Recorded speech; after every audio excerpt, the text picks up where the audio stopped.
وعلى آله وصحبه أجمعين أما بعد.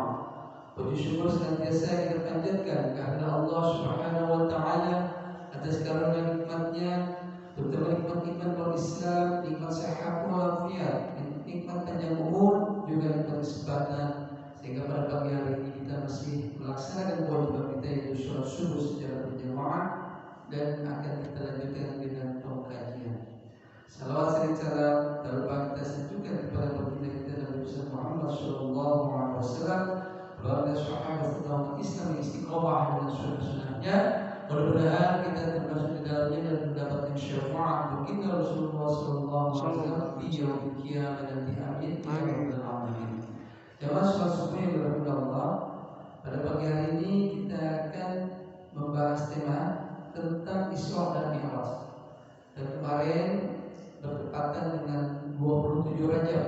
Oleh karena itu kita setidaknya mengingat walaupun beberapa tempat masjid atau mushola mengadakan Isra Mi'raj, tentunya kita terus mengingatkan apa peristiwa yang terjadi pada Isra dan Mi'raj. Jadi kemarin itu 27 Rajab dan sekarang adalah 28 Rajab. Isra Mi'raj dan pelajaran penting dalam hidup. Isra dan Mi'raj adalah peristiwa agung, yaitu Allah Subhanahu wa taala memberikan keistimewaan kepada Nabi Muhammad SAW untuk melakukan perjalanan mulia bersama malaikat Jibril mulai dari Masjidil Haram Mekah menuju Masjidil Aqsa Palestina. Kemudian dilanjutkan dari Masjidil Aqsa menuju Sidratul Muntaha untuk menghadap Allah Subhanahu wa taala Sang Pencipta alam semesta. Penegasan ini sebagaimana firman Allah dalam surat Al-Isra yang artinya Maha Suci Allah yang telah memperjalankan hambanya pada suatu malam dari Masjidil Haram ke Masjidil Aqsa yang telah kami berkahi sekelilingnya agar kami memperlihatkan kepadanya sebagian dari tanda-tanda kebesaran kami. Sesungguhnya Dia adalah Maha Mendengar lagi Maha Melihat.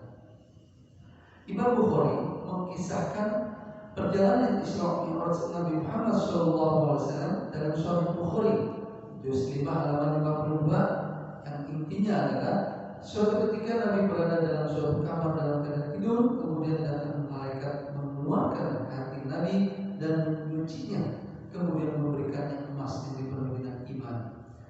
Kemudian hati Nabi dikembalikan sebagaimana semula. Setelah itu Nabi melakukan perjalanan Isra Mi'raj dengan mengendarai buraq dengan diantar oleh malaikat Jibril hingga langit dunia. Kemudian terdapat pertanyaan, siapa ini? Jibril menjawab, Jibril. Siapa yang bersamamu? Jibril menjawab, Muhammad. Selamat datang. Sungguh sebaik-baiknya orang yang berkunjung adalah engkau wahai Nabi. Di langit dunia ini Nabi bertemu dengan Nabi Adam alaihissalam. Jibril menunjukkan bahwa Nabi Adam adalah bapak dari para nabi. Jibril memohon kepada Nabi Muhammad untuk mengucapkan salam kepada Nabi Adam. Nabi Muhammad mengucapkan salam kepada Nabi Adam. Berikutnya Nabi Adam juga membalas salam kepada Nabi Muhammad. Perjalanan dilanjutkan menuju langit kedua. Di sini Nabi bertemu dengan Nabi Yahya dan Nabi Isa. Di langit ketiga Nabi Muhammad bertemu Nabi Yusuf. Di langit keempat dengan Nabi Idris. Di langit kelima bertemu Nabi Harun. Di langit keenam dengan Nabi Musa. Nabi Musa menangis karena Nabi Muhammad memiliki umat yang paling banyak masuk surga, melampaui dari umat Nabi Musa sendiri. Dan terakhir di langit ketujuh Nabi Muhammad bertemu dengan Nabi Ibrahim.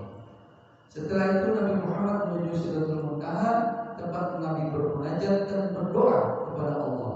Kemudian Nabi naik menuju Baitul Maqmur, yaitu Baitullah di langit ketujuh yang arahnya lurus dengan Ka'bah di bumi. Setiap hari ada 70.000 malaikat masuk untuk bertawaf di dalamnya. Selanjutnya Nabi disuguhi dengan arak, susu dan madu. Nabi kemudian mengambil susu. Jibril mengatakan, susu adalah lambang dari kemurnian dan fitrah yang menjadi ciri khas Nabi Muhammad dan umatnya.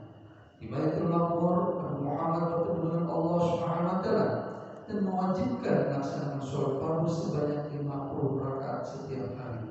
Nabi menerima, dan dalam perjalanan bertemu Nabi Musa, ia mengingatkan bahwa umat Nabi Muhammad tidak akan mampu dengan perintah sholat 50 kali sehari. Nabi Musa mengatakan, umatku telah membuktikannya lalu minta kepada Nabi Muhammad untuk kembali kepada Allah Subhanahu wa taala. Mohonlah keringanan untuk umatnya. Kemudian Nabi menghadap kepada Allah dan diringankan menjadi sholat 10 kali. Kemudian Nabi Muhammad kembali dan Nabi Musa mengingatkan sebagaimana yang pertama. Kembali lagi Nabi menghadap Allah hingga 2 kali dan akhirnya Allah mewajibkan sholat 5 waktu.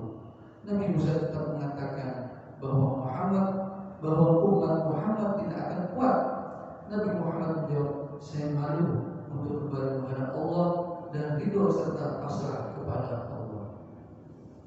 Imam Ibnu Katsir dalam kitab Bidayah wa Nihayah Sirah Nabawiyah juz 2 halaman 94 menceritakan keesokan harinya Nabi menyampaikan peristiwa tentang Isra Mi'raj terhadap kaum Quraisy.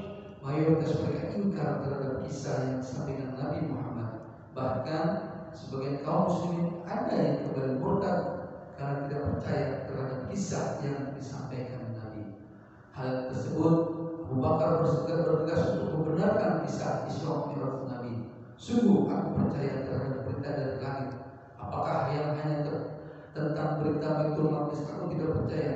Sejak saat itu sahabat Abu Bakar dijuluki dengan sebutan Abu Bakar As-Siddiq, Abu Bakar yang sangat jujur. Pelajaran penting dalam peristiwa tersebut, Ali Muhammad Shalabi dalam Sirah Nawawiyah Ilmu Al-Waqa'i wa Tahlil Ihdath juz 1 halaman 209 menjelaskan setidaknya ada makna penting dari peristiwa ini. Yang pertama, kemuliaan dan keistimewaan Nabi Muhammad SAW baru saja mengalami hal yang menyedihkan, yaitu wafatnya Sayyidina Khadijah sebagai istri tercinta yang selalu mengorbankan jiwa, tenaga, pikiran dan hartanya demi perjuangan Nabi. Juga wafatnya sang paman Abu Thalib yang selalu melindungi Nabi dari kekejaman kaum Quraisy. Allah ingin menguatkan hati Nabi dengan melihat secara langsung kebesaran Allah Subhanahu wa taala, sehingga hati Nabi semakin mantap dan teguh dalam menyebarkan agama Islam. Ini memberikan pelajaran bahwa siapapun yang berjuang di jalan Allah dan menegakkan agama seperti dengan memakmurkan masjid, majlis ilmu zikir dan tahlil, Allah akan memberikan kebahagiaan dan keistimewaan. Yang kedua, kewajiban sholat 5 waktu. Mustafa As-Sibai dalam kitab Sirah Nabawiyah Durus wa Ibadah jilid 1 halaman 54 menjelaskan bahwa jika Nabi melakukan Isra Mi'raj dengan ruh dan jasadnya sebagai mukjizat, karenanya sebuah keharusan bagi tiap muslim menghadap atau mi'raj kepada Allah Subhanahu wa taala 5 kali sehari dengan jiwa dan hati yang khusyuk. Dengan suara yang khusyuk, seseorang akan merasa diawasi oleh Allah Subhanahu wa taala sehingga malu untuk menuruti syahwat dan hawa nafsu, berkata kotor, mencaci orang lain, berbuat bohong. Justru sebaliknya, lebih senang dan mudah untuk melakukan banyak kebaikan. Hal tersebut demi mengagungkan keesaan dan kebesaran Allah sehingga dapat menjadi makhluk terbaik di bumi. Yang ketiga, perjalanan pertama luar angkasa dalam sejarah. Perjalanan dari Masjidil Haram ke Masjidil Aqsa hingga ke Sidratul Muntaha, perjalanan pertama manusia di dunia menuju luar angkasa dan kembali menuju bumi dengan selamat. Jika hal ini telah terjadi di zaman Nabi 1400 tahun yang lalu, hal tersebut memberikan pelajaran bagi umat Islam agar mandiri, belajar, bangkit dan meningkatkan kemampuan tidak hanya dalam masalah agama, sosial, politik dan ekonomi, namun juga harus terhadap sains dan teknologi. Perjalanan menuju luar angkasa adalah sains dan teknologi tingkat tinggi yang terjadi menjadi salah satu tolak ukur kemajuan sebuah umat dan bangsa. Yang keempat, membela perjuangan agama. Pada Isra dan Mi'raj ada penyebutan 2 masjid, yaitu Masjidil Haram dan Masjidil Aqsa. Hal tersebut memberikan pelajaran bahwa Masjidil Aqsa adalah bagian dari tempat suci umat Islam. Membela masjid tersebut yang ada di Palestina dan sekelilingnya sama saja dengan membela agama Islam. Wajib bagi setiap muslim sesuai dengan kemampuan masing-masing untuk selalu berjuang dan berkorban untuk kemerdekaan dan keselamatan Masjidil Aqsa di Palestina, baik dengan diplomasi politik maupun sangat maupun harta. alhamdulillah hikmah perjalanan Isra dan Mi'raj yang singkat ini mudah-mudahan menambah keimanan dan ketakwaan kita kepada Allah Subhanahu wa taala, khususnya apa yang didapat oleh baginda Rasulullah SAW, yaitu menjalankan sholat lima waktu. Dan mudah-mudahan perintah Allah ini, sholat yaitu, dapat kita jalankan dengan baik, tentunya sesuai dengan ketentuan dan tata cara yang diajarkan oleh baginda Rasulullah SAW.